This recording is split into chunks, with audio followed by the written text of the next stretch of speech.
নেতার বিরুদ্ধে কাটমানি আর দুর্নীতির পাহাড় প্রমাণ অভিযোগ, ক্ষোভে ফুঁসছে গোটা এলাকা। সরকারি টাকা আত্মসাৎ করে কোটিপতি হওয়ার অভিযোগে এবার খোদ তৃণমূল অঞ্চল সভাপতির বাড়ি ঘেরাও করল উত্তেজিত জনতা। ঘটনা বাঁকুড়ার সারেঙ্গা ব্লকের নেতুরপুর অঞ্চলে কাঠগড়ায় তৃণমূল অঞ্চল সভাপতি স্বপন মণ্ডল। দুর্নীতি আর প্রতারণার অভিযোগে তার বাড়ি ঘেরাও করে চড়াও হন এলাকারই সাধারণ মানুষ।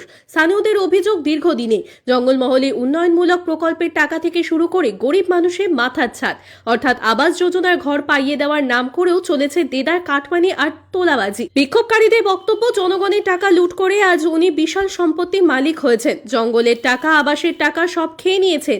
আমরা এই তদন্ত আর শাস্তি চাই। গাছের টাকা রাজহাঁসা জঙ্গলের যে পটাশ গাছলা সেগুলো বিক্রির টাকাগুলো একটিও দেয়নি, সে টাকাগুলো সব মেরে খাই দিচ্ছে। আর সাধারণ মানুষের হট করতে জরিমানা করেছে। আর পুরো 10,000, 20,000, 50,000, 1 লাখ, 1.5 লাখ টাকা করে প্রত্যেক লোকের এখানে জরিমানা করে টাকা মেরেছে। এমন কোনো মানুষ নাই যে জ্বালা না, প্রত্যেকটা মানুষকে জ্বালা একবারে মানে জর্জরিত করে দিয়েছে। গাছের টাকা রাজহাঁসা জঙ্গলের যে পটাশ গাছলা সেগুলো বিক্রির টাকাগুলো একটিও দেয়নি, সে টাকাগুলো সব মেরে খাই দিচ্ছে। আর সাধারণ মানুষের হট করতে জরিমানা করেছে। আর পুরো 10,000, 20,000, 50,000, 1 লাখ, 1.5 লাখ টাকা করে প্রত্যেক লোকের এখানে জরিমানা করে টাকা মেরেছে। এমন কোনো মানুষ নাই যে জ্বালা না, প্রত্যেকটা মানুষকে জ্বালা একবারে মানে জর্জরিত করে দিয়েছে। স্বপন মণ্ডল পঞ্চায়েতের অঞ্চল সভাপতি ছিলেন। টাকার কোনো হেলদেন নাই, প্রচুর টাকা।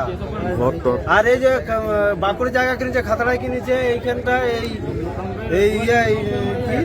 গোয়ালডাঙ্গার মোড়ে জায়গা কিনেছেন, এই এত বড় বাড়ি করেছেন। ওয়ার বাড়িতে কিছুই নেই, 2 বিঘা জমি আছে, আর কোনো কিছুই নেই। এই এত সকল কোথা থেকে করলো, সেইগুলো আমরা ক্ষতি হইয়া চাই।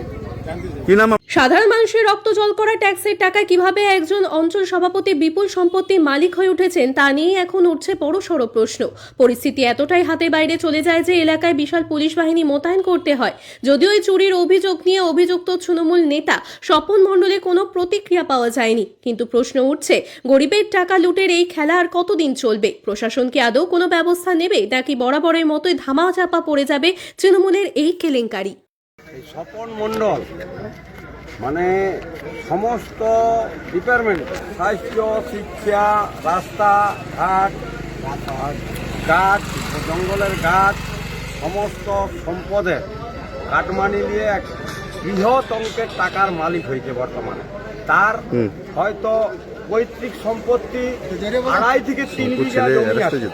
সে বিভিন্ন জায়গায়, বাঁকুড়া, দুর্গাপুর, এই পিরলগাড়ি মোড়ে কি করে এত সম্পত্তি করল, কোথার থেকে পেল টাকাটা? এই টাকাটা আমি মনে করি, আশা করি এটা জনগণের টাকা আত্মসাৎ করে এই সমস্ত বানিয়েছে। গরিবের টাকা যে আত্মসাৎ করেছে, সেই সমস্ত টাকা ওকে ফেরত করতে হবে।